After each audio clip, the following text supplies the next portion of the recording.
Welcome to the Terrible Podcast with your hosts from SteelersDepot.com, where you can find all your latest and greatest Steelers news.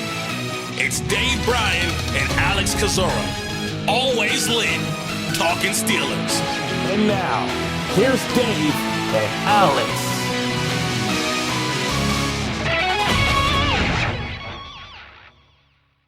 Welcome to the Terrible Podcast, Season 16, Episode 81. He's Dave Bryan. I'm Alex Kozora, SteelersDepot.com. Thanks for being back with us this Monday, Steelers Nation. Dave, plenty to talk about despite the Steelers season ending. The first full week, their playing days are over. The head coach is heating up, and it's expanding around the NFL. Got championship game weekend all set and slated for Sunday.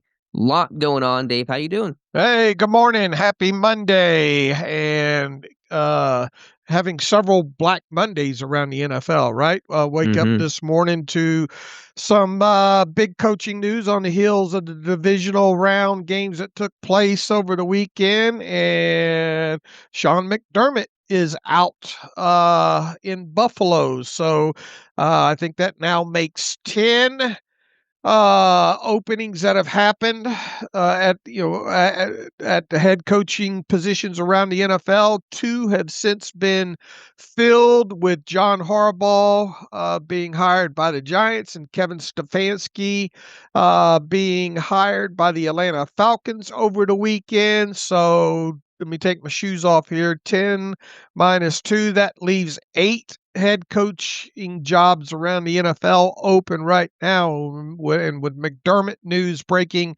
this morning, you would have to think that he's not going to be without a job very long. And it is kind of curious that the Bills are going to keep GM Brandon Beane over there. And a lot of people are already kind of wondering if Joe Brady or Brian Daboll might slide back into those jobs over there. A big disappointment, obviously, for the Bills this past weekend, losing to the Denver Broncos. I did kind of wonder maybe if McDermott would be outdoor, but with this coaching carousel being what it has been, and with this, with the slew of candidates being seemingly not all that strong, I kind of wonder if they'd go in at least another year with McDermott. But what have you done for me lately? And McDermott, obviously, even though he's gotten that team to the playoffs and numerous times, failing to finally kick in that door, I think is why he's out. But I think you're with me. McDermott probably unlikely, or not. He'll get a job real quick. Probably, but I doubt in Pittsburgh optically to hire a head coach whose big problem was he could not get over the playoff hump and hurdle, to a Pittsburgh franchise that cannot get over the playoff hump and hurdle seems to be the wrong move. He has an 8-8 career playoff record, has taken Buffalo, to your point, to the postseason in all but one of his 9 years with the Bills, and he's done it every single year in which he's had Josh Allen. But the problem is you could not get over the hump. A real good opportunity this year, and Buffalo falls to Denver on divisional weekend. So it probably will coach somewhere. The reports are he intends to coach in 2026, but I doubt it's in Pittsburgh. But it's a top candidate, a top name, and that could slow down an already fairly slow coaching process and search around the NFL. Yeah, it'll be interesting now, being obviously how he's not tied to the Bills, whether or not the Steelers request an interview with him. And he is 51, I think, is his age, and just a couple of years younger than Mike Tomlin. Then obviously you got the Mike Tomlin McDermott relationship and ties going back to William and Mary and all like that. I'm with you. I would be shocked if Sean McDermott is the next head coach of the Pittsburgh Steelers. But within that, do you think they would even interview him? They could. They're casting a wide net, which we'll talk about, a net that's grown over the weekend since we last spoke. So we'll see. But that's not my expectation for him to become the hire. Could there be a conversation? Of course. I imagine he'll have significant interest around the NFL, but we'll just have to wait and see. It's really hard to say. And the biggest fallout the biggest news related to this is now there's one more head coaching job open with and obviously more competition for the Steelers. Now the Bills will obviously have to go about the process of satisfying the Rooney Rule and all like that. So they are a full week behind what the Steelers have been doing, but only two. I wonder if John Harbaugh's kicking himself right now for for signing that contract with the Giants. I guess the another piece of this puzzle is here you now have the Ravens and the Buffalo Bills, both with franchise quarterbacks, former MVPs that are looking for head coaching positions, and those would obviously be, you would think, desirable just from the aspect of the franchise quarterback is in place in both those cities. Right. Now, as you said, Buffalo is really behind in this search. And if you're looking at just, for example, any of the coaches on remaining teams still in the postseason, Buffalo can't even talk to any of them until their seasons are over. So Shula, Shieldhouse, Clint Kubiak in Seattle, because there's been no initial interview to this point, obviously. So because McDermott just fired this morning, they can't even have a conversation, virtual or in person at all, with those candidates until their seasons are over. Whereas Pittsburgh, they could talk to Shula and Shieldhouse, not this week, but should their teams advance to the Super Bowl, or even if they lose, of course, next week, they could have in-person interviews. The Bills are not allowed to do that. And so from that standpoint, they may not be as in competition for others that Pittsburgh is currently fighting for, or at least considering. Right, exactly. All right, what other any other thoughts on the Bills making a move here? You wonder the justification to keep Bean and not clean house. You feel like if they're going to make that move and the frustration of a team that couldn't get over the hump, you just wipe the slate clean. There's not a lot of GM competition. There were very few GM openings this year. Usually there's, 3, 4, 5. This year there's been 2, and one of which is only still vacant. The Dolphins made their hire. Atlanta's the only outstanding job right now. So you kind of have your pick of the litter if you're Buffalo, but those rosters really weren't particularly strong with the Bills. I think the stat is since drafting Josh Allen, Buffalo's only had 2 Pro Bowlers since in terms of guys that they've drafted. So that doesn't reflect well on the general manager, Brandon Beane. The receiver room was bad, but it's not Bill's Depot. That's their decision. All that matters for Pittsburgh is that more competition, another name on the market, and we'll take it from there. All right. We have some moving and shaking as far as interviews and second interviews and in-person interviews when it comes to the Steelers. Why don't you bring everybody up to speed on the latest on that?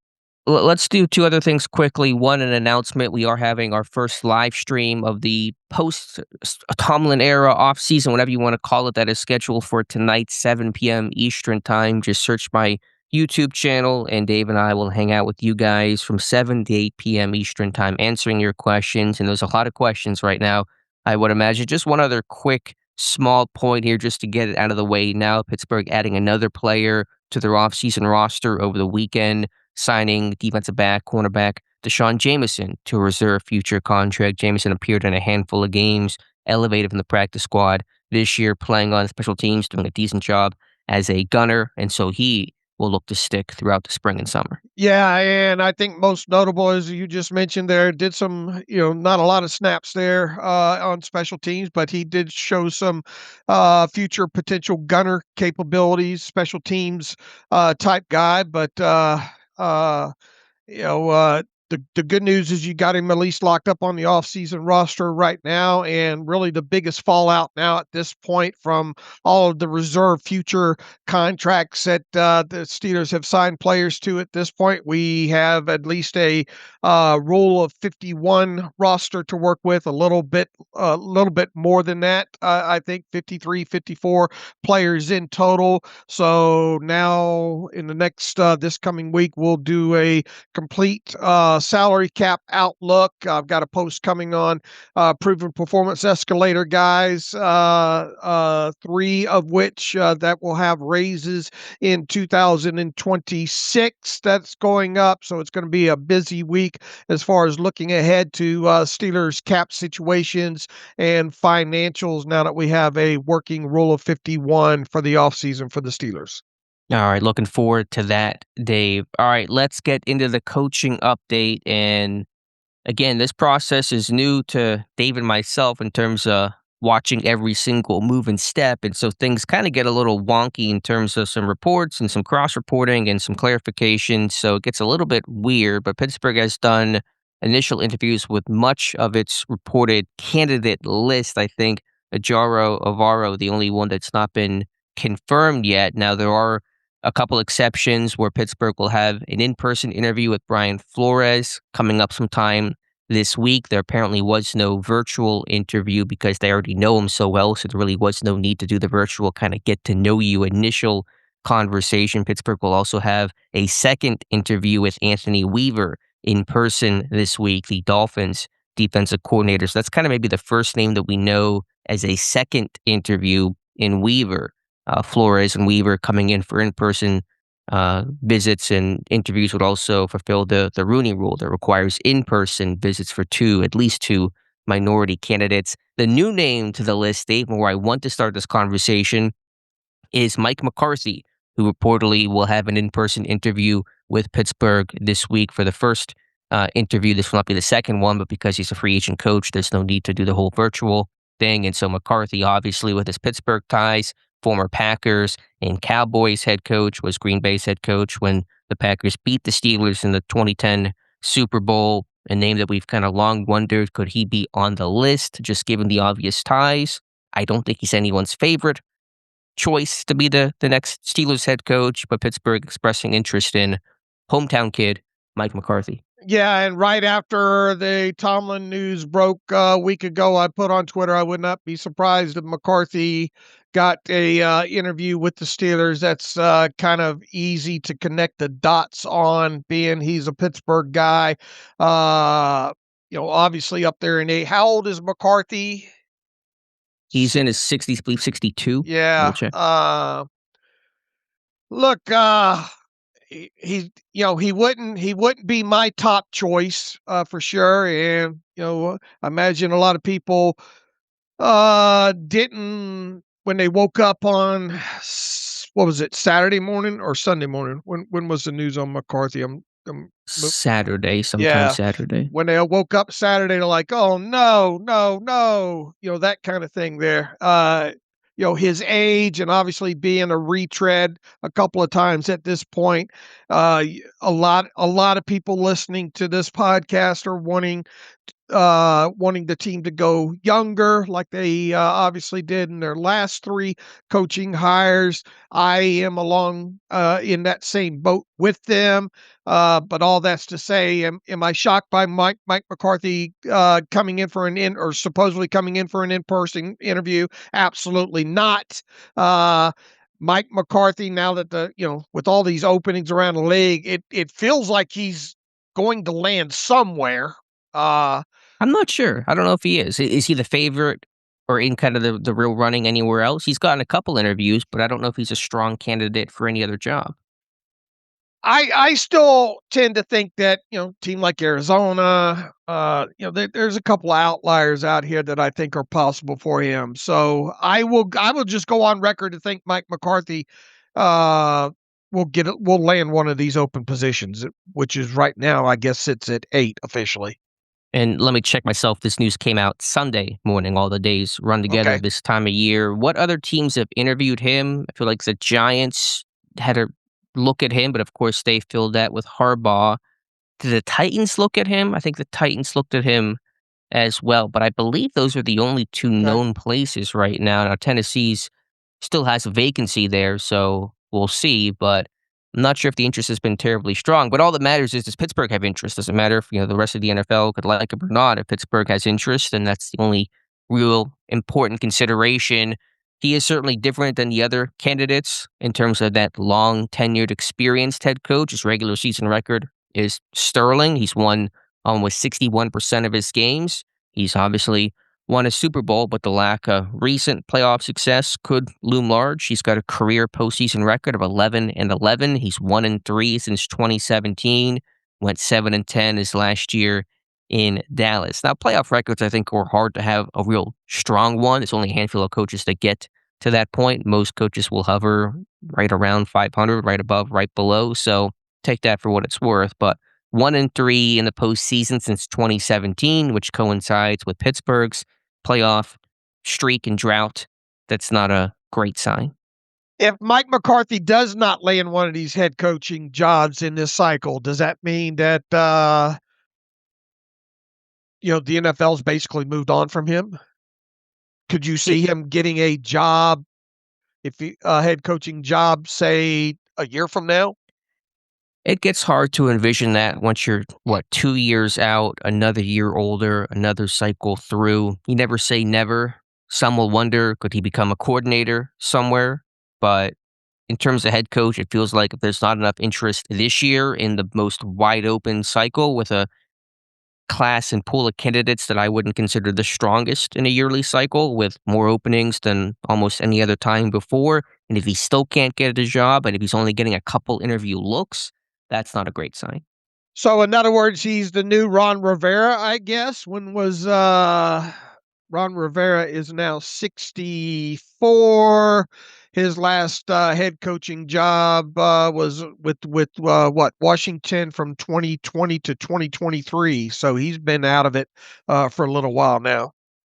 Yeah, maybe there's a comparison there. I just think back to McCarthy, not my only memory, but the one memory that sticks out immediately when I think about Mike McCarthy beyond being a Pittsburgh kid is that opening press conference in Dallas when he got hired by the Cowboys. And I forget the exact story, but he kind of said he lied about how much tape he had watched on Dallas before the interview. He talked about it with Jerry Jones, that I watched you guys grind to the tape on the franchise. And then after the hire said, yeah, I was kind of fibbing about how much work I did before that interview took place. Just kind of something that sticks out to me. Now, he still had a lot of regular season success with the Cowboys. I mean, 3 straight years of 12-5 ball from 2021 to 2023, turned that team around in the regular season in a hurry, won the division twice. So there's certainly a lot of accolades still to his name, but it would not be a hire that would get anyone excited, and myself included in that. I agree. Now looking with Sean McDermott out the door, longest tenured head coaches in the NFL. Grandpa Andy Reid with the Chiefs since 2013. Kyle Shanahan with the 49ers since 2017. Sean McVay with the Rams since 2017. Matt LaFleur, who go ahead and fit that into the news category. Signed an extension with the Packers over the weekend since 2019. And Zach Taylor now is at one of the longest tenured head coaches in the league. Been there with Cincinnati since 2019 now, and so quite a shift this offseason when it comes to tenured coaches, with obviously McDermott, Mike Tomlin, and John Harbaugh no longer with their former clubs.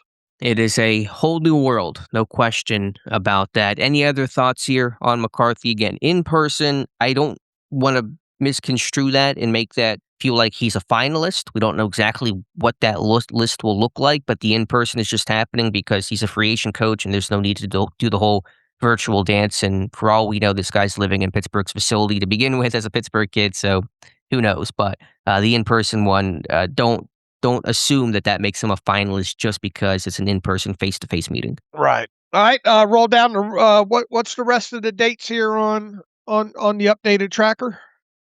Yeah, let me pull up the list here. We know that Flores is coming in for an in-person this week. Anthony Weaver, as I said, this week. We don't know the exact dates on when that'll happen. I imagine that will be reported either by this team itself or by insiders and reporters whenever that happens. And again, the team, we believe, confirmed it had its slew of virtual interviews this weekend, including Friday with Shieldhouse and Shula, Minter and Halfley on Saturday, Clay Kubiak on Sunday, and Weaver's virtual interview happened sometime over the last couple days. We don't know the exact date on that. Now, Halfley's a pretty hot name. Could he go to Miami? That's the prevailing wisdom right now. He's apparently basically a finalist for any available job that he's interviewed for, of which there are several. Minter's gotten looks elsewhere too.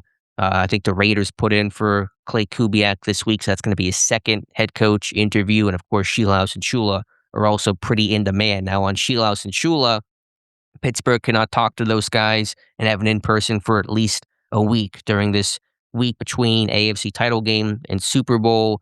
This week, leading up to the AFC title game, Pittsburgh could not have any in-person interviews with either of those guys. They could after this week, starting next Monday, win or lose. Pittsburgh could bring those guys in. Obviously, logistically, it would be easier if they lost to the Seahawks on Sunday, but you're going to have to press pause on Scheelhaus and Shula for now. What was the other news about? Did it happen during the last since our last show about Halfley seemingly being the front runner with the Dolphins, right?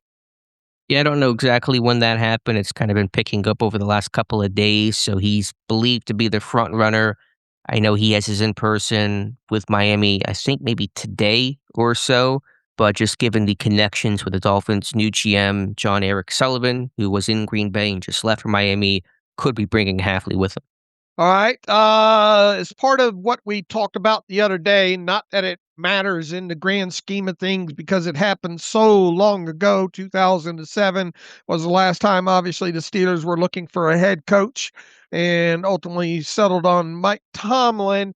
I went back scanning all the archives and newspapers.com to find out what the full list of, or what we believe to be the full candidate list of people that they interviewed that offseason there. And again, the other thing that we were talking about was Mike Tomlin really a dark horse? How late did he come into the process and all like that? So I was able to track that down. From what I can gather in my research, the 2007 interview list for the Steelers for their head coaching job was Ken Wisenhunt, Russ Grimm, Ron Rivera, Mike Tomlin, and Chan Gailey. There was talk at the time, I think Chan had made it vocal like he wasn't interested in going back into the NFL from college and all like that. But I think they eventually, maybe at the urging of Bill Cowher, Chan Gailey did come in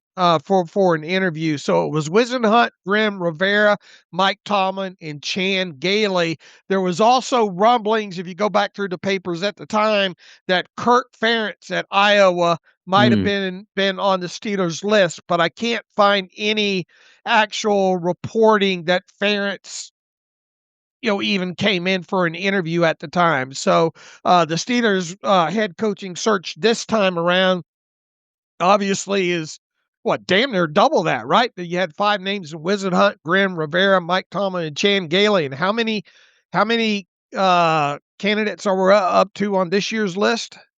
9 currently, and still potentially more. Now, one reason for that, and I think I should have mentioned this the other day, the virtual aspect of these interviews makes it easier to have a wider net. Right. When you can just hop on a Zoom call and talk to a guy as opposed to the logistics of flying in and scheduling all that and the in-person stuff. So it's no surprise that just given the advent of technology helps expand that search. All right. The other aspect of what I said I was going to research, and went back and looked at the earliest mention of Mike Tomlin as a candidate in the newspapers back in 2007. And the first one that I came across was January 7th, 2007, when the Steelers had received permission to interview, obviously then Vikings defensive coordinator Mike Tomlin for their head coaching position. And the Steelers did not name Mike Tomlin as their new head coach until January 27th, 2007. So it's almost 3 weeks,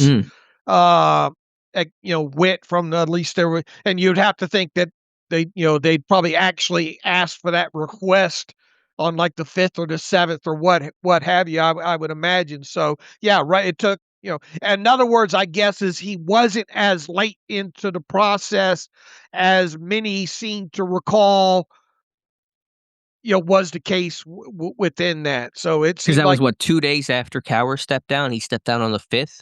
Cowher did. Is that correct? When was it?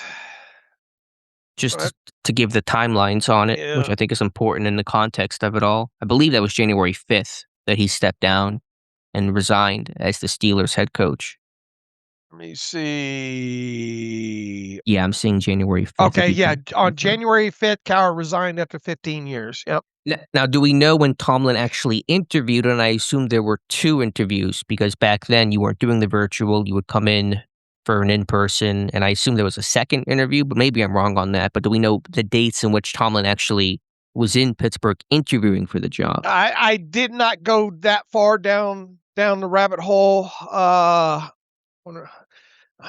I don't want to do it live on air here. Yeah, I can it's too find messy that, live. but I would imagine it was fairly quick because the Vikings were out of the play. We're not even in the playoffs that year, having gone 6-10. So I would imagine it was pretty quick. But if there was a second interview, when did that second one take place? The first one might have happened quickly. Did the second one take more of that mid-January before that decision came in late January? Just would like to know kind of the context of the timeline of requests to interview, to potential second interview, to hire. Okay. I'll research that later today, maybe. All right, we could talk about that for the Wednesday show, but that was a good pull by you. Also, there was an error in that report that mentioned that Tomlin was the Bengals DB's coach, which he was not. He was the other Cincinnati team, the college team, the Bearcats DB's coach. So just kind of funny looking back at some of those mistakes back then. Yeah, Ed Bouchette. He must use Wikipedia or something that just listed Cincinnati and assumed it was the Bengals. Yeah, fair. And again, the guy that hired him in not that I would name names and name Ed Bouchette or anything like that. The guy that hired him at Cincinnati at the Bearcats was Rick Minter, whose son is Jesse Minter, who's interviewing for the Steelers head coach job. So it all comes full circle. It's all small world, isn't it? What did the comedian say one time? It's a small world, but I wouldn't want to paint it. Which comedian was that? The real dry one, Stephen.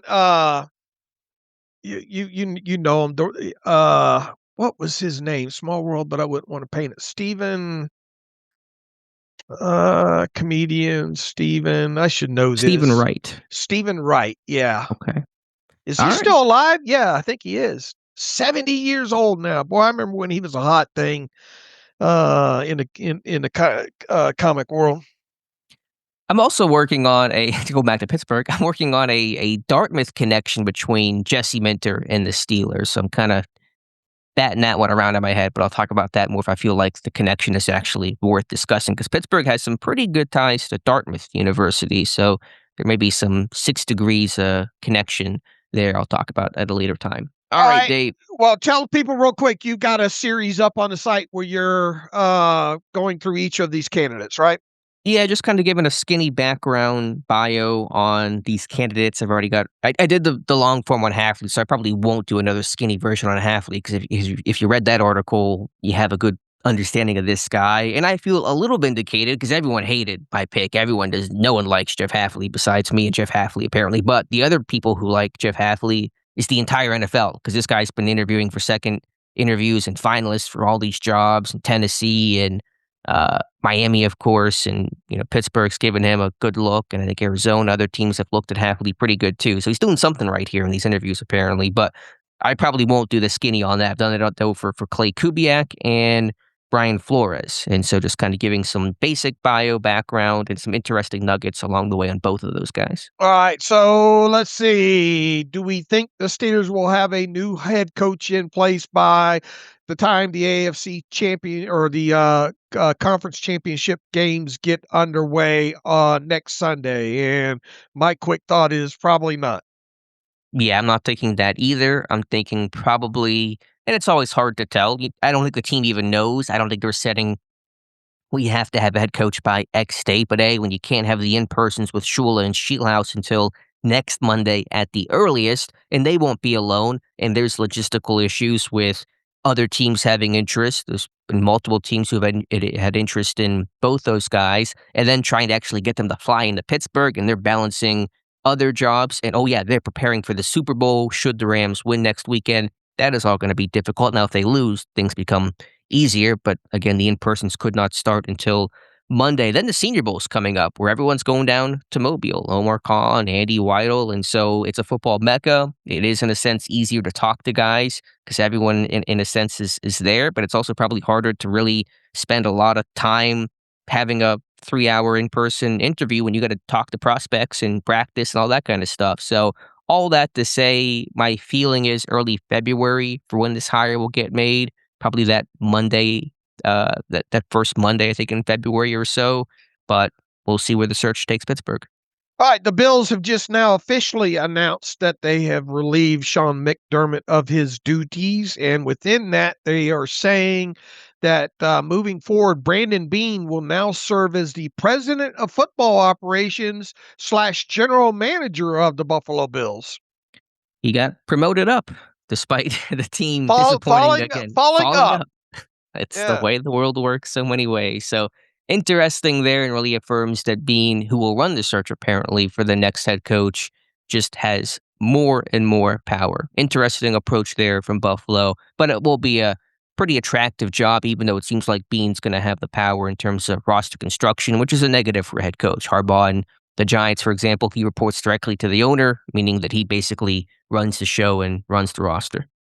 Okay, what else do we have to mop up about any head coaching stuff? Well, let's talk Anthony Weaver. We've not mentioned him much throughout this process, but he is the first candidate that I'm aware of that has a confirmed second interview, that second one being in person, because Flores, McCarthy are in person, but those are going to be their first interviews because of the ties with Flores. They know him well, McCarthy just being a free agent coach. And so, could Anthony Weaver be a sleeper name to consider here, Dave? Yeah, potentially. What is his age?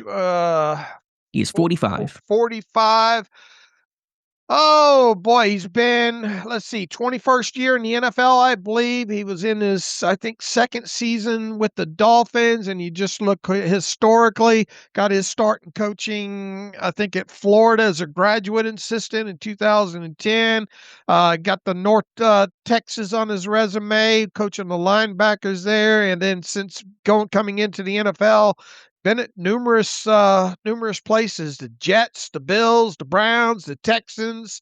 Was with the Ravens 2021 to 2023 as a run game coordinator and defensive line coach, I believe, in 2021. I think he was the defensive line coach, and then assistant head coach defensive line.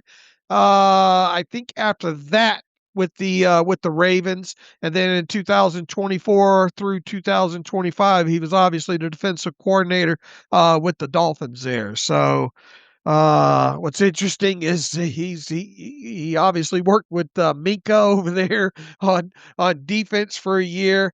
I don't think he's as popular with the fan base for two reasons.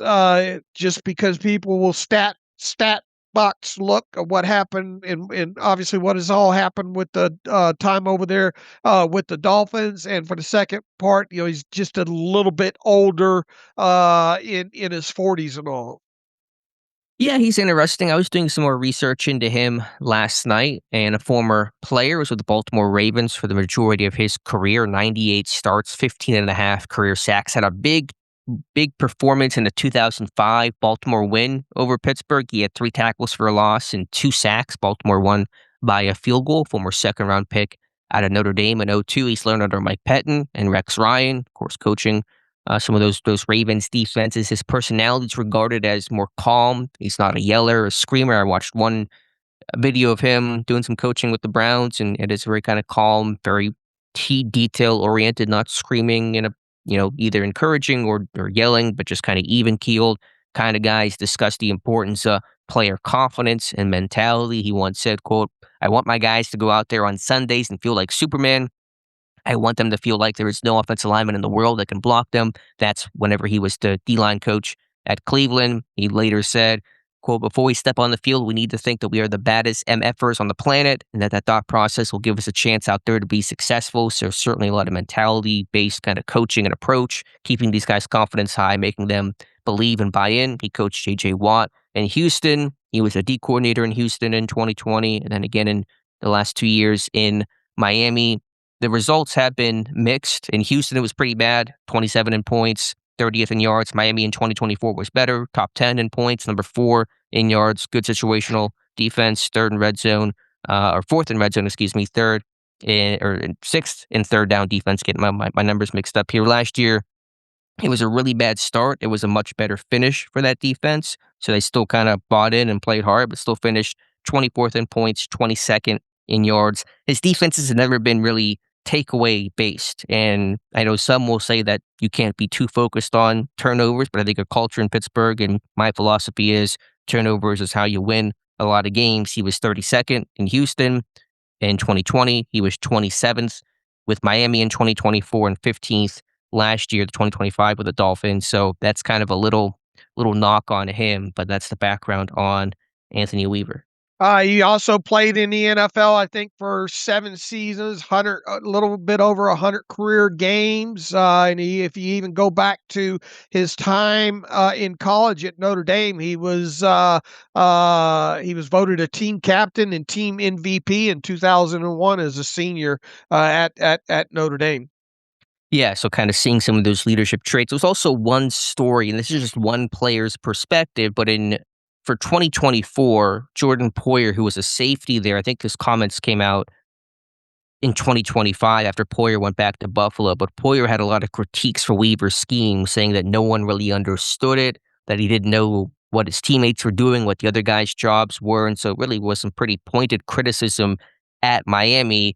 I think Weaver responded by talking about there was a lot of turnover, a lot of new pieces in there. Now, the defense in 24 actually was still pretty good. Like I said, top 10 in points, top 5 in yards allowed, really strong situationally. So despite Poyer's critique, the defense did have results. But that was one public criticism of the defense by just one player, but saying that they really did not understand the scheme despite their success.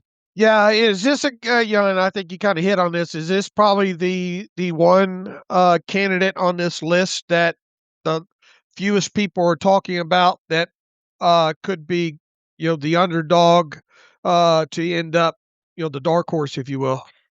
Well, I don't think anyone's expecting Anthony Weaver to become the Pittsburgh Steelers' next head coach. So by definition, that probably makes him an underdog. But coming in for a second interview, that is certainly worth noting. I know that there's a Rooney Rule to fulfill. I don't want to sit there and say he's just checking that box. Pittsburgh could, bring in a bunch of guys to fulfill that. But anyone who's getting a second interview is worth a second look, and so I think it's worth taking. Seems to be a really steady, smart coach. The results have been pretty mixed, and so again, it would be an upset if he was the guy. But we've not spent much time discussing him, and he's certainly a worthy candidate for us to examine some more. All has he been on other teams' list? In other words, interviews. Do we know that? He's gotten a couple looks, not a lot. I can try to check it here very briefly. I believe one or two other teams. I think Baltimore, because he's got obviously the Ravens ties. I believe the Ravens had brought him in. Arizona had a request out for him. See if I have anything else here. The list gets a little bit weird. Arizona, Baltimore, and Pittsburgh, I think, have been the three that have shown interest in their head coaching vacancy. All right. With the Bills opening up, we'll see if he gets any looks from the Bills now. And I believe he had interviewed in Houston a couple years ago. Let me try to check if I've seen that or not. It's hard. I'm not sure if I could find that quickly or not. But yeah, a name to watch here still. All right.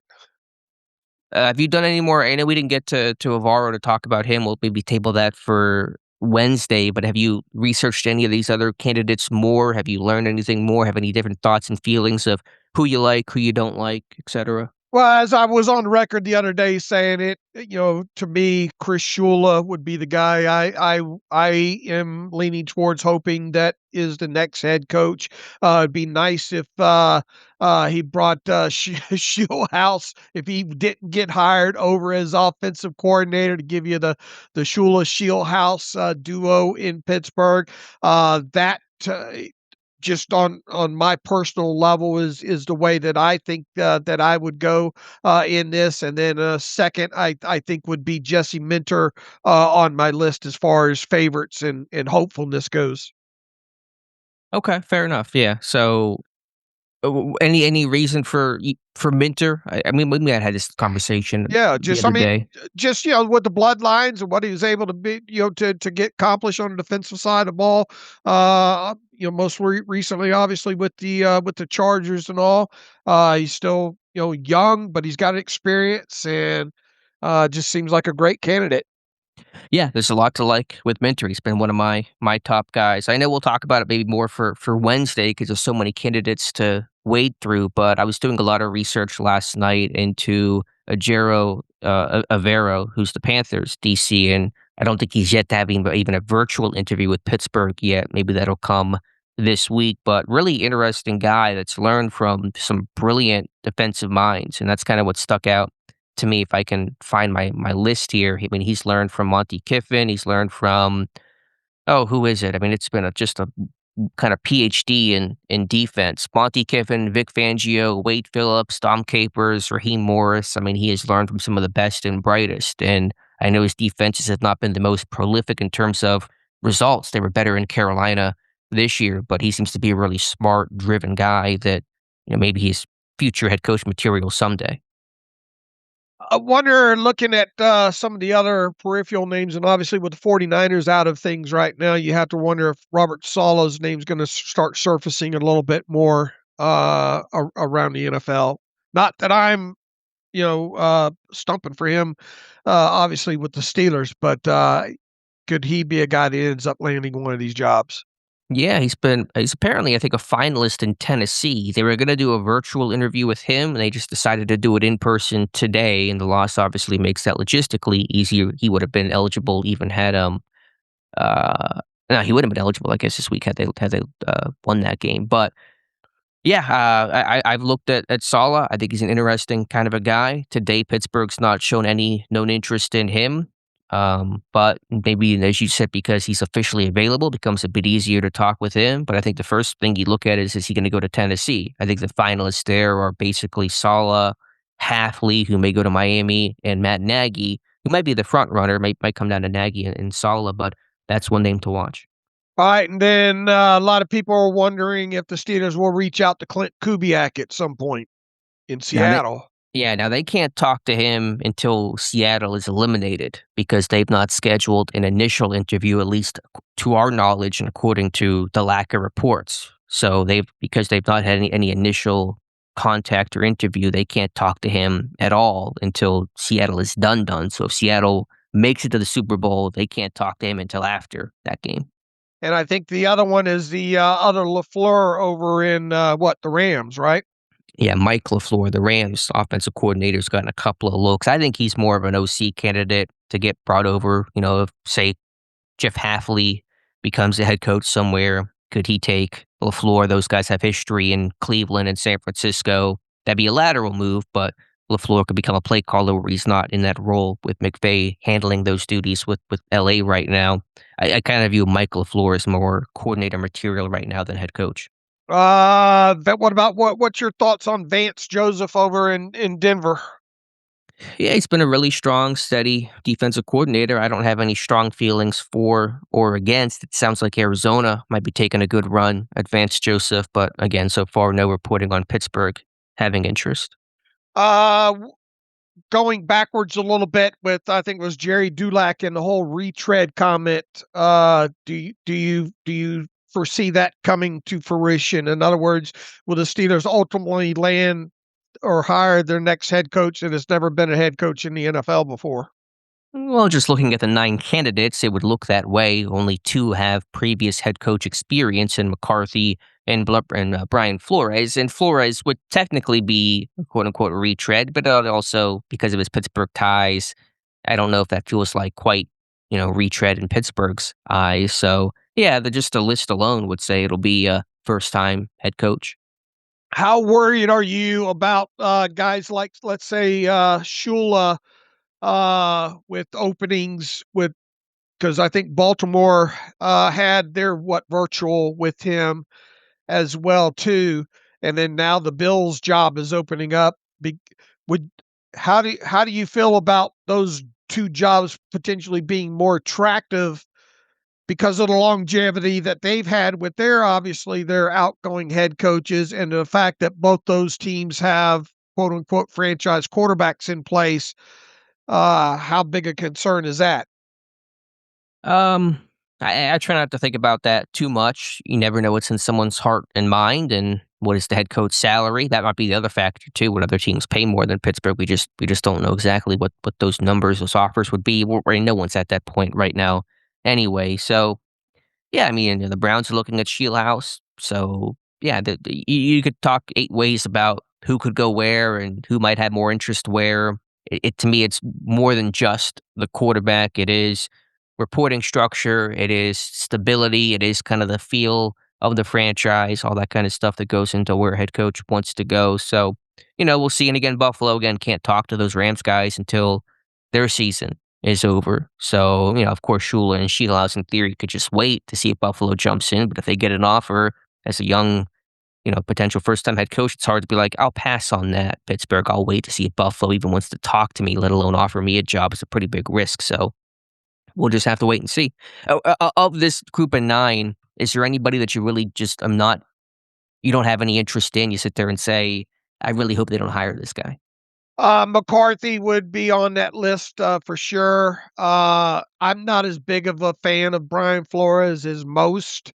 What's the rationale? Just the whole thing going back to that time with the Dolphins and the way, the report from Tua and the whole supposed the way he talks down to players, that kind of turned me off. Now, was it just Tua? Was it just him? Can a tiger change his stripes and all that? It just, I do kind of wonder if his coaching style is not one that you would necessarily want with the Steelers. Yeah, it's a fair critique and thought. And if you're interviewing Brian Flores, as Pittsburgh will be doing here shortly in person, it's a question to ask. To your point, has Flores learned from that and said, you know what, I can do that better the next time around? Is certainly possible, but it's certainly a sticking point for a Pittsburgh team that is looking forward. Will have to develop a franchise quarterback at some point here soon. I think he's a great defensive mind, obviously prepping for the Vikings game earlier or this past season, and just kind of watching, knowing what an innovative mind and with the rotations and the pressures and he is a brilliant defensive mind for sure. And but is he one of those guys that always a defensive coordinator, never a head coach, kind of moving forward from here? Does kind of make, is he? He's like a Vic Fangio type. Yeah, yeah. Is he that kind of guy? That's the way I kind of view him right now. Putting that aside, what do you think his odds are in Pittsburgh? Because obviously there's a lot of reason to believe that he's going to be a finalist here for this job, given his success as a DC, given his year in Pittsburgh, where it seemed to go really well and was really respected. And, I think he was prepared to put down roots here. Tomlin made a comment whenever he came to Pittsburgh, he bought a house. He wasn't just renting. I mean, he was trying to settle in to the city. So I think Pittsburgh really likes this guy. He does have that defensive background. He does have probably more of an edge than some of these other coaches that are maybe a little bit more, I don't want to say softer, but just don't have that kind of hard edge that Florio has, which can cut both ways, as you pointed out. But he's kind of a different kind of coach than a lot of these other ones. I think most people listening to this will say, well, he's too close, not that far removed from Tomlin, being as how Tomlin obviously just said, hey, I want to bring Flores in. This is a guy that doesn't need to be without a job. And I think that's the biggest concern when it comes to Flores for most Steelers fans, is just too close of a connection to Tomlin. But if you were Art Rooney and Omar Khan and you didn't fire Mike Tomlin, you wanted him to come back, or when you confirmed that, would you sit there and say, well, he's pretty similar to Tomlin? Let's kind of keep it rolling. I know that's not an answer a lot of fans would like to hear. And obviously Flores is his own man and would do things differently, and you never know how results go. But from just looking at it through the lens of what does Art Rooney, what does Omar Khan think? Would they sit there and say, let's do more of the same? Well, what's also funny here is this is a guy in Flores that several were mad that he, didn't ultimately become the defensive coordinator in Pittsburgh. And when it looked even earlier, had Mike Tomlin not stepped down, how many of those same people would have been saying, we got to get Brian Flores as the next, defensive coordinator in Pittsburgh somehow, some way. But now that his name's getting tossed about as a head coach candidate, it feels like a lot of people are pushing back on that. Yeah, I mean, I've seen some support for Flores. I was talking to a couple buddies, not online, but just in real life. I do go outside occasionally, and they were both saying I'd like Brian Flores to become the head coach. Now he's the more known name. I don't know how many people even kind of still know who Jeff Hafley is, but Flores has gotten some support. And also, some may love him as a DC, but then say head coach, it's a different job. I don't want to have him as the head coach. There's kind of a difference there. So I feel like the fan base has been kind of split on Flores. Some very much want him to be the head coach. I think some are less enthused. Do you think Flores lands a job in this cycle? A head coaching job? Yeah. It's really the question of does he land in Pittsburgh? Because if not Pittsburgh, where? I think Baltimore's the only other team that has interviewed him for a head coaching job. And so the question, and he's really not the favorite there, I don't think. And so the question is just kind of asking me, do I think Flores becomes the next Steelers head coach? And that's obviously really difficult to answer. I think he's got a shot. And that's not really answering your question directly because I just, who knows? But I think he's certainly going to be a finalist for Pittsburgh. Going into the 7 degrees of separation or drawing the dots or however you want to call it, interesting to go back to some of these articles, even back in 1969, when the Steelers hired Chuck Noll, who at the time was the defensive coordinator for the Baltimore Colts. Man, that sounds weird to say. Don Shula, who was the head coach for the Colts at the time, really played a big part in suggesting and stumping hard for Chuck Noll to get that job in Pittsburgh. And wouldn't it be funny if all these years later that his grandson winds up as the head coach of the Pittsburgh Steelers? Yeah, the connections and parallels are easy to draw. We know that Kevin Colbert worked in Miami with a Don Shula ties there. And so that all kind of circumnavigating ways to bring it back to Pittsburgh. Kind of playing off of that, I've been in my free time, in the time that I've not gone outside, I have kind of put together some mock coaching staff potential names for each candidate.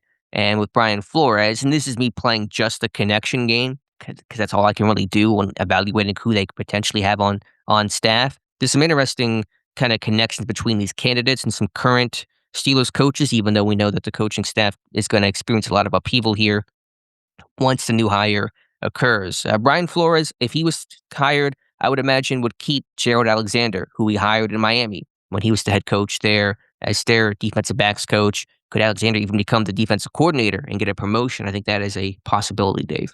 All right. One other interesting factor, obviously, with Don Shula is he went on to become the Miami Dolphins head coach, and Mean Joe Green was actually on his staff as the defensive coordinator for a couple of years there. So you dig hard, and look, whoever is ultimately named the Steelers head coach, I imagine will be able to go down rabbit holes and connect and find connections somehow. But when you go down one rabbit hole like I did with the whole hiring process and going back even far as back as Chuck Noll, it's interesting to draw links to Chris Shula. We're having fun at parties over here, Dave. We're a great time at your local watering hole. To give some other kind of connections between Steelers head coach candidates and current Steelers coaches, there are some other, I'll call them fun connections with Chris Shula, a connection to Tom Arth. Shula was the DC when Tom Arth was the head coach at D3 powerhouse John Carroll about a decade ago. So if Shula was hired, probably a good chance Tom Arth sticks around. When it comes to Clay Kubiak, here's a fun one, depending on your definition of fun. Clay Kubiak was the quarterback at Colorado State from 2007 to 2010. The O-line coach and run game coordinator there, Pat Meyer. So could Pat Meyer stay on staff if Clay Kubiak is named head coach? Kubiak kind of has not a lot of ties. He's just been in San Francisco, and so there aren't a lot of connection games to play there. Meyer, that was certainly one of them. What else do we got here for you, Dave? Mike McCarthy, here's an easy one. If McCarthy were to be hired, I would very much expect Scott McCurley to stay as the inside linebackers coach. McCurley was hired by McCarthy, his first NFL job in Green Bay 15 plus years ago. When McCarthy was hired by Dallas, McCurley followed him there. Those guys have been very literally attached to the hip. Whenever McCarthy had his year off between Green Bay and Dallas, McCurley was with him. They would have weekly meetings and prep and kind of do some mock stuff there to prepare for the next head coach opportunity. So I think McCurley would certainly stay if McCarthy was the guy. And when it comes to Navarro, he was on staff with Zach Azzani in Denver when Navarro was the head or the DC in Denver for a year. And could Navarro bring former Steelers coach Harold Goodwin to Pittsburgh, maybe as the OC, because Harold Goodwin is on staff right now in Carolina with Navarro. All right. What do you make of all the pushback or constant tying of Aaron Rodgers potentially coming back to Pittsburgh in 2026 that happened over the weekend? Like as in ties if McCarthy were to be hired? Yeah, I think most of it. But I mean, there was even, I think, the report either Saturday or Sunday morning that all the players, are stumping for Aaron Rodgers to come back, or not all, but a good selection of players are still stumping for Aaron Rodgers to come back for another year. And that's not surprising, just given, I think it was a good year. I think Rodgers proved himself to be a great teammate and really well liked and respected, but the players don't get a vote here. There's a new head coach that will certainly have a big say, and Rodgers himself will have a big say. So despite what the players may want, I mean, Rodgers has to decide to play again, which is certainly no guarantee. And if it is not a Mike McCarthy hire, what brings Rodgers back to Pittsburgh? Again, he came to Pittsburgh really for Mike Tomlin. He said that many times. Art Rooney acknowledged that as well. So it seems unlikely. All right, the other, I guess, little piece of news to come out over the weekend is Arthur Smith. The Chargers requested to interview him for their open OC job now. Yeah, I'm still kind of sticking with that run-heavy mentality, despite firing Greg Roman, who was a run-heavy OC. Harbaugh still trying to say physical and, run-oriented. It's pretty clear Arthur Smith is not coming back. Right. So just kind of a question of where does he land? He's gotten looks from, who was it, the Lions OC job, the Chargers OC job, also in Tennessee. He's not going to become the Titans head coach. I don't think he's really, he had the interview, but he's not a finalist for that job. So he'll be an OC somewhere. We'll see where he lands, but doubt he stays in Pittsburgh. All right. Was he linked to the Cardinals too? Was he linked to the Cardinals? Oh yeah, for the head coaching job. You're right. Yeah, but I don't get the sense he's going to become the next head coach of Arizona either. All right. Anything else? I had said during the offseason or during the season, you asked me, do I think that Arthur Smith would wind up as getting the head coach job? And I said I didn't see it happening. So there's still, I don't know. There's a lot of openings around the NFL though right now. They keep opening up, and so I think the openings are done being opened up. I don't think any other head coaches' positions are going to become available. But you've had 10 in total, and even with 2 hires, a quarter of the NFL still without a head coach. One of those teams, of course, being Pittsburgh. So it is a wild year, Dave. All right. Anything else? Do you want to talk briefly about thoughts about these 4 divisional round games that took place over the weekend? Yeah, I mean, feel free to jump in. The Bills' disappointing loss. Just a crazy whirlwind end there with the news of Bo Nix and his ankle fracture that nobody knew about until right after the game, and Sean Payton announced it himself. I mean, that in itself is a heck of a storyline right there. All right, then obviously the big play in, or a couple of big plays late in that game with the interceptions where Cook. A lot of people thought Cooks was down by contact. What'd you make of that call, and what'd you make of the pass interference calls? The PIs, I think, were fine, especially the second one. I mean, Trey White was beat, and the contact was clearly early. There's no debate about that. I was at a sports bar watching that play live on the catch interception, so I don't know. I'm not sitting there with the most, careful eye of it all. I thought it was a fine call. Like, I thought that was not simultaneous possession. Live, I thought it was an interception. Even watching it back, I mean, think about it. Watch the catch that was Cooks, right? Yeah. Okay, take the defender out of it for a second. Just imagine that Cooks has the ball, makes the catch initially, has that action, and then the ball comes out right as the defender takes it away. Like, imagine that happening, just Cooks to a man individually. The ball squirts out. Is that a catch? To me, that's not a catch. And so I don't know how you call that a catch, because you got to finish the catch, and he didn't finish the catch. If that ball had just come out on his own, we all sit there and say, yeah, he didn't catch the ball. And so to me, that's a fine way to call it an interception instead. Right. And then all the interview, look, they had the former NFL referee on NFL Network and all like that going through it. And, he talks about the ball moving. I don't know if I more so saw the ball moving Cook's hand is all. The big emphasis, I think, and people don't like to continue here. The statement is it's basically survive the ground. Survive the going to the ground process. Obviously, you can go back to the Jesse James thing and all like that. But I think that ends up being the biggest component of it. Yeah, I know some people are trying to put up the whole Aaron Rodgers thing back. What game was that? The Ravens game, first Ravens game, and all. I'm trying to compare the two. I don't see that as the same situation within that. But yeah, look, I mean those late that late interception and the subsequent PI calls ended up being the thing that doomed the Bills. And then, obviously after the game, learning that Bo Nix is going to miss the rest of the season. Now you have Jarrett Stidham coming in. That's not. Look, they have a great defense. The Broncos do, but as we saw, the Patriots have a great defense, and they've still got their young quarterback in play. So that's it goes without saying that's a huge blow for the Broncos not to have Bo Nix, and will probably be the potential thing that decides the outcome of that in that one there. Am I surprised about what else happened around the NFL? The Rams Bear or the Texans Patriots game, man, Stroud's had a rough couple of weeks, right? In turning the football over. Now there were a lot of turnovers in that game.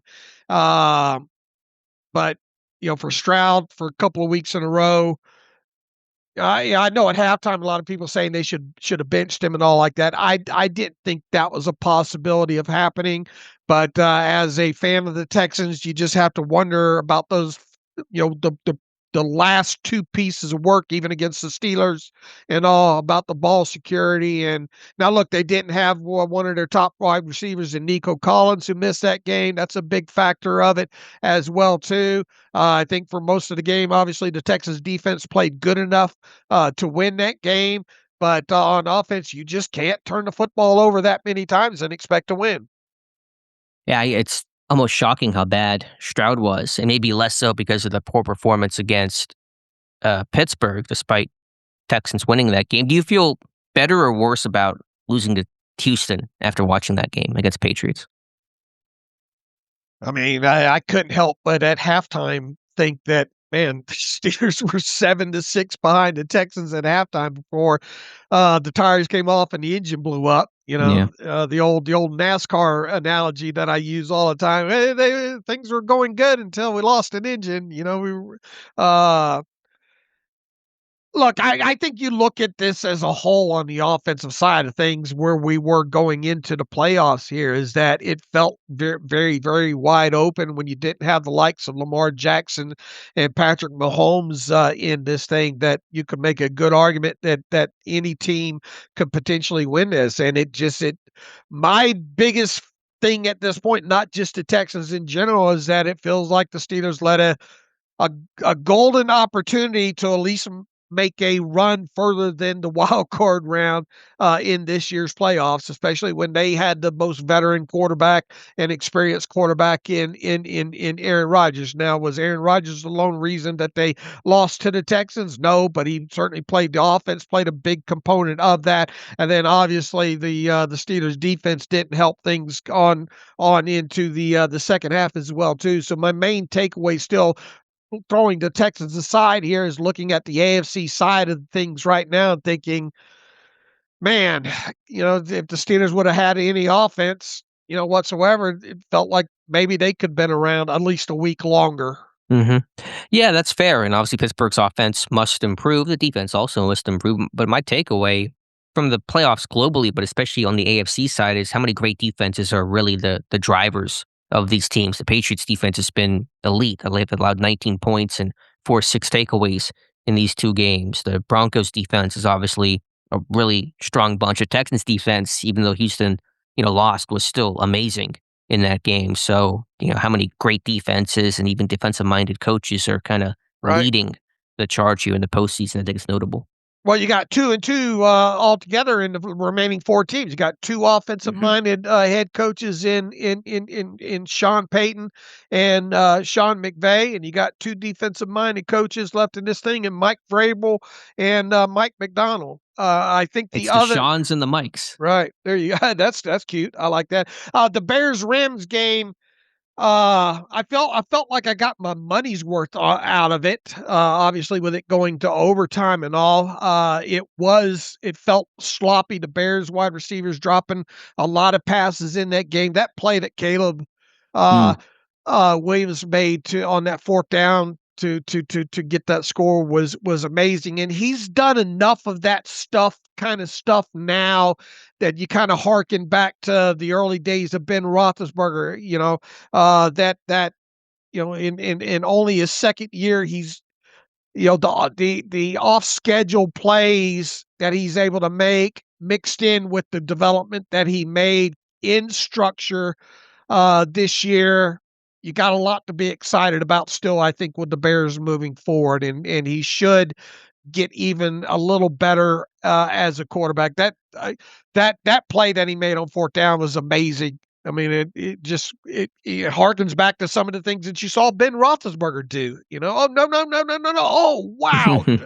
Did you see that kind of thing there? Now the Bears, I think, defensively need some help up front. On defense and get a better pass rush, and they'll probably want to strengthen their offensive line a little bit more going forward. But they've got a good head coach over there, and Caleb, at least for now, looks like he's passing the sniff test at the quarterback position. And what the Rams did is they just allowed themselves to hang around. They had a lot of key 3rd and 4th down stops, which obviously Chris Shula is the defensive coordinator over there, so he's gonna. He deserves some props over there, but they had a lot of key moments in that game. And a lot of people say, yeah, but they gave up that late touchdown. I mean, that's an extended play type situation out of structure. And yeah, it should the guy gotten loose in the end zone like that? Probably not, but they definitely had Caleb on the run up until him getting rid of that pass there. So my main takeaway is the Rams were able to keep that close. I do go back to the end of that game, and I asked this question on Twitter as well too. Had the Bears indeed, before they got the ball back right at about the 2-minute mark, I think there.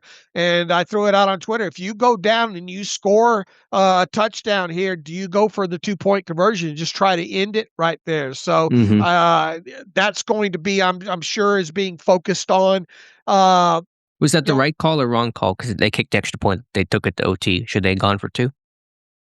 I mean, it's hindsight. In my head, yeah, at the time, what was your thinking at the time? I thought they would, and they should. I'm okay with kicking the extra point, because the question really is, do you have a play that you love in that moment that's going to win you this game? And they just had a goal line stop. The Rams had a 4th down stop the drive before. So I think you're kind of out of your 4th. You're kind of got to have it 2-point plays. The Rams are doing a good job down low, and so that kind of told me go ahead and kick the field goal. Yeah, but you got a head coach over there that's known for, he's probably got a whole pocket full of those 2-point plays, you would think. But I don't know. I kept thinking, man, if they get a chance to win this game with a 2-point conversion, and especially with his background and aggressiveness, the whole Dan Campbell thing and time in Detroit, I kind of envision him trying. You got the crowd all pumped up at that time. You got momentum. Why not just go for the win instead of trying to battle another round with a veteran quarterback in Matthew Stafford and Puka and everything on the other side there.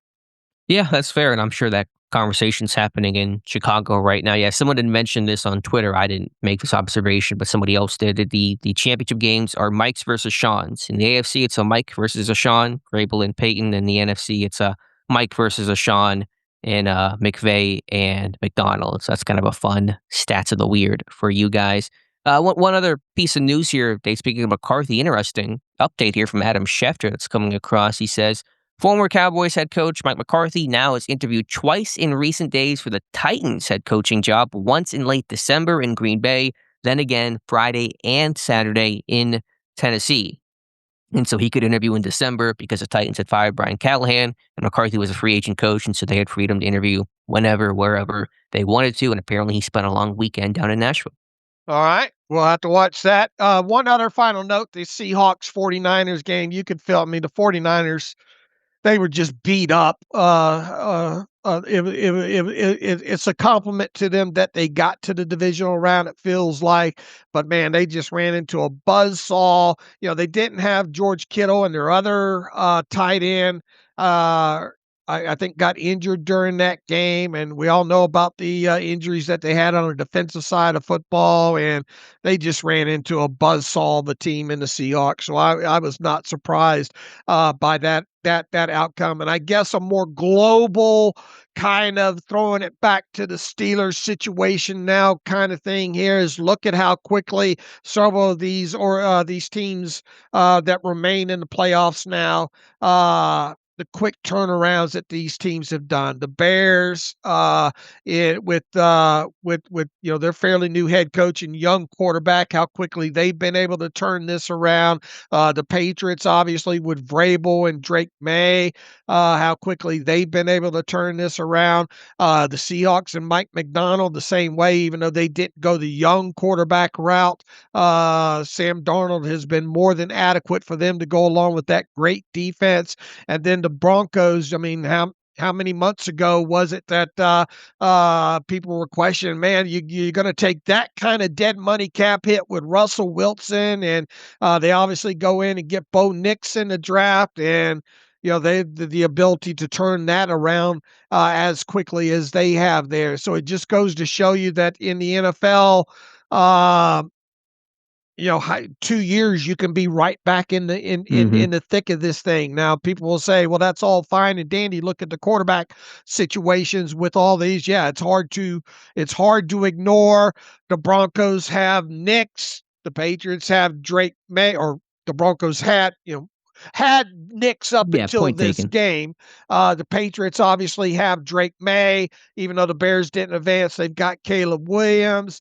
You look at the Texans and Stroud. How many couple of years ago were the Texans on the outside looking in? You got the 49ers and obviously the Brock Purdy thing, and injuries got them. And then the Seahawks. I mean, you got a great young defensive-minded head coach that has made that defense just amazing. And then they go out and make they have a good draft in Jigba. They move on from obviously DK Metcalf, and that didn't hurt them.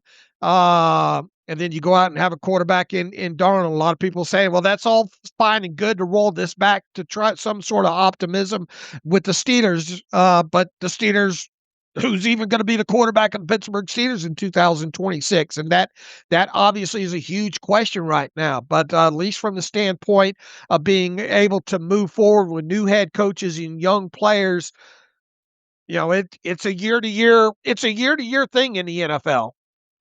Yeah, the rebuilds don't have to take 5 years. Frequently, they do not. If you can have the right combination of head coach and quarterback, you can turn your franchise around in a hurry. You could talk about what the Bills did with Josh Allen, talk about the Commanders with Jaden Daniels, 2 years ago, 2024. So the list goes on and on. But as you so eloquently said on Twitter, you can't go pluck that franchise quarterback off the franchise quarterback tree. You got to go find that guy, and that can be still a difficult endeavor. Yeah, I mean that's the biggest thing here, and I get it. Nobody, it's the most important position, obviously, here. But when you look at this year's draft right now, and I can't help but think back to all the emails and comments that we got about paying attention to this year's quarterback class, and boy, the landscape sure changed in a hurry. And now it's got, I saw even the latest PFF mock draft this morning from who was it over there from PFF? Gordon McGinnis over there.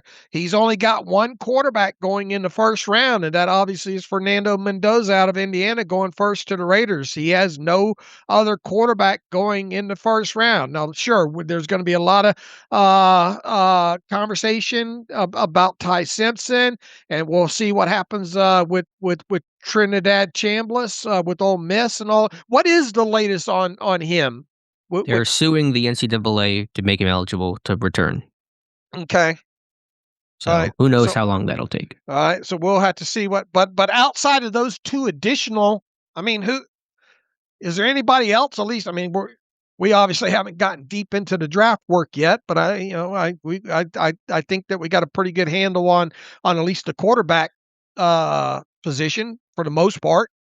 Yeah, it's pretty barren, so it's probably not going to change. We'll see, but probably not going to change for a first round kind of a guy. And speaking of which, we have our first mock draft Monday up on the site. So you guys can check that out. Pittsburgh goal and receiver in our first collective mock draft. So check that out on Steelers Depot. All right, and tell them about our new guy, Ryan. Yeah, Ryan's doing our lead draft stuff. He's the one who penned the mock draft Monday. We'll drop a mock every single Monday with different scenarios and just possibilities and kind of exercises of it all. And these mocks will be pretty long this year, Dave, with the likely dozen picks Pittsburgh will have with comp picks and acquisitions picks from the George Pickens deal, etc. So a lot of draft picks in the coffers to play around with. All right, do you have any or your global takeaways from the divisional round? Basically on the same plane as mine. Yeah, I don't really have any incredible takeaway other than just the recognition of how good some of these defenses are. Offense is still important, clearly, and Pittsburgh has to improve there, but you see some world-class defenses putting on world-class performances. All right, who do you like advancing into the Super Bowl at this point? I would imagine you're going to tell me the Seahawks and the Patriots. Probably the Patriots just by virtue of the Broncos losing Bo Nix, but who knows? Nick Foles had the funny quip, the Patriots aren't good against backup quarterbacks, as Foles once was, and beat them, so you never know what can happen. The NFL gets funky in a lot of ways. I don't want to assume anything. I haven't given it much thought. We'll save our predictions for Friday's show, but that's probably a popular answer to go Patriots and Seahawks. All right, so two defensive-minded head coaches potentially in the Super Bowl, but we still got to play the games, though. Exactly. All right, Dave, anything else? Feel free. If not, let's get to some reader emails and close out today's show. And again, just a reminder, live stream 7 p.m. Eastern time tonight with Dave and myself. All right, let's start with the email from the email machine from Beth Weaver back in here. Do you ever consider looks when thinking about a player or coach? I know that might sound crazy, but when was the last time a really ugly quarterback was successful? All right, so we're starting this one out. I know you guys don't look at guys like that, but confidence is a key factor, and a lot of person's confidence is developed through their life by how they are treated, who gets treated better, the better looking people. As for a coach, he must look the part. I don't care what comes out of his mouth. If he looks different or worse, his message won't be received. You put any stock in that. Most people are surface level creatures, so first impressions and looks do matter. I'll tell you this, I would never be considered a head coach or a quarter. Yeah, I mean, that is the reason why. We'd be head coaches otherwise, Dave. It wasn't for the star. No. My wife's over there shaking her head. What are you shaking your head about? Oh, I'm looks? She's got a thumb up. You know what? They don't want a long hair, broken down guy in the NFL? Oh, 2 thumbs down I'm getting right here. She claims she doesn't listen to my podcast, but she always listens to my podcast. She says it's because I'm so damn loud. I don't know. She can't help it. It's hard not to listen. Yeah, it's hard not to listen. But Beth, I don't know. Is Bill Cowher the best looking creature to walk the planet? Well, I think that point was about more the quarterbacks. The head coaches have the look of head coach. I think Bill Cowher very much had the look of a head coach, is the presence of this kind of like stern leader of men, lead them into battle. I don't want to dismiss it entirely because I kind of get the validity of the first impression and the look and presence of it all. But it's like, what do you do with that information? How do you can't hire it based off of that way? I think one reason why people really dislike my Jeff Hafley pick, though, because he doesn't have like the look of a head coach, the presence of a head coach. Everyone hates his haircut, and so I think it's kind of that visceral reaction to it. And again, I do understand that first impressions matter, and kind of the look and presence can matter initially, but again, even if you had the look, people will see through and see who you are so quickly that look will go away pretty instantaneously for any new head coach or anything like that. So I don't want to sit there and say that that's the craziest thing I've heard. On the surface, I know it sounds pretty funky, but you just can't make your hire obviously based off of the look. It's about the man and what he's going to do for the long term, not just that short term initial impression. All right, what do you think about Carson Beck? In terms of his attractiveness, Yeah. I hadn't even taken a look at Carson Beck in a while. Oh. The play on the field has not been super attractive, and so I think I'm gonna be out on that. All right, Beth, appreciate that to make us kind of at least get a reaction out of my wife on that one. Tim is in our email machine. Says, how viable of an option would it be to try Broderick Jones at guard, leaving Dylan Cook at left tackle and Spencer Anderson as the sixth lineman? Tim, I think another listener, Bryce, has brought that up several times. Is it the first thing that runs through my head when I think about Broderick Jones is, well, he's not working at, especially with the emergence of Dylan Cook, could you potentially try Broderick Jones at guard? My first thought, as we've told Bryce several times, is I lean against that. I understand the reasoning behind it, but this is a guy that's never played guard. Now look, obviously a lot has happened with this coaching staff, and there's going to be a lot more focus of once we know who the head coach and the offensive line coach and the rest of the staff is. We'll continue conversation about, will Broderick Jones have his fifth-year option picked up this year, all that. But how viable of an option would it be? From where I sit right now, I mean, it's not, I guess, unthinkable. We have seen other people do it. It's just, if you can't get him to play the position that he's drafted, how long is it going to take to move him over into a position that he hasn't played? Yeah, I mean, I guess the theory would be, well, if Dylan Cook's playing so well and you want him to be your left tackle, and Fautanu's obviously at right tackle, then where does that leave Broderick Jones? You try something different with him to get him on the field. Left guard could be open with, say, Amalu, pending free agent. I guess I get that instinct a little bit more now that Cook is there, but I don't know if Jones really has kind of the power and kind of the strength and sand in the pants to really play left guard in kind of a real phone booth position. So I just don't really like the move in terms of his skill set. But I get the brainstorming idea of, if Cook is at left tackle, then what happens with Broderick Jones. So we'll see. I think you'd probably let those guys compete, Jones and Cook, in the summer, and kind of take it from there. Which would obviously delay any reps at left guard for Broderick Jones. So I get the question. I just don't love the idea. Same. All right, LM is in here. He says, why did Alex give pause to Udinski for NFL experience, lack of play calling, and age, but not say the similar about Shieldhouse, a little older, but even less NFL experience, and also no play calling? He says in parentheses, I like both. Look, I think Udinski's going to potentially be a head coach in the NFL at some point. I just don't know if it's going to be this coaching cycle right now, because he's only 30, and didn't he just turn 30 or something on top of it? Just turned last week, 1 week ago. And then how old is Shieldhouse at this time? He's 35. Now, to be clear, I don't know if I said it in that moment, but I have been clear in my criticism of Shieldhouse for the lack of experience. In my article on Jeff Hafley, I wrote out the reasons why I'm not as enthused with Shieldhouse as the head coach as others, not because of the age. 35. Tomlin was 35. Cowher was 35, but 2 years in the NFL. How many guys have had just 2 years in the NFL and then become a head coach? That to me is a big jump. It's not been a play caller. So I don't know if I said it right in that comment about Udinski, but I've said it on the podcast and definitely in that article about my concern and my pause on Shieldhouse. So I've been very consistent in that stance. Right. And look, I really see a situation where wherever Shula lands up, maybe potentially Shieldhouse coming over as an OC. Sure, there's a strong possibility of that. Now, Shula, what are some other OC options? What did I put down for Shula in my list? Let's see. And this is just connections. These are not endorsements. And this is kind of a little of the back of the napkin math here. I got some options: Mike McCoy, Dave Ragone, and even Tom Arth. Could he get a promotion to OC given their connections? And Arth has been a head coach and pass game coordinator, but Shieldhouse would obviously be the most attractive candidate there. All right, let's do one more here from Paul Lutz. Good morning, gentlemen. Do you think there will be any more coaches added to the interview list after this weekend with the divisional round ending and national championship game? Also, any chance of poaching both coaches from the Rams? Maybe make Shula the head coach and Shieldhouse the OC. Thanks. Keep up the great work. So, in other words, he says, do you think there'll be any more coaches added to the interview list?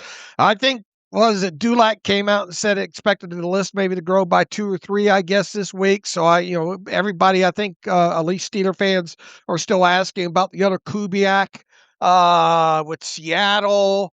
But that's looking less likely because you can't talk to this guy for potentially 2-3 weeks. Right.